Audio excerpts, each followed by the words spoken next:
একজন ব্যক্তির অনলাইন গ্যাম্বলিংয়ের সাথে জড়িত হিসেবে তাকে শনাক্ত করা হয়। তার কাছ থেকে 14টি মোবাইল ফোন এবং একটি ল্যাপটপ জব্দ করা হয়।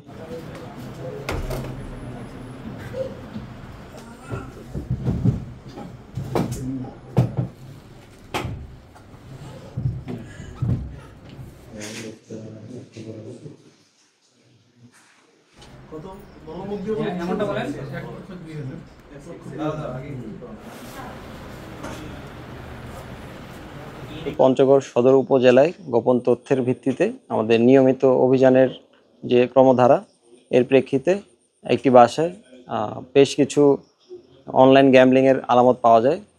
এই প্রেক্ষিতে আমরা একটি বাসায় তাৎক্ষণিকভাবে একটি অভিযান পরিচালনা করি এবং সেখান থেকে একজন ব্যক্তির অনলাইন গ্যাম্বলিংয়ের সাথে জড়িত হিসেবে তাকে শনাক্ত করা হয়। তার কাছ থেকে 14টি মোবাইল ফোন এবং একটি ল্যাপটপ জব্দ করা হয়।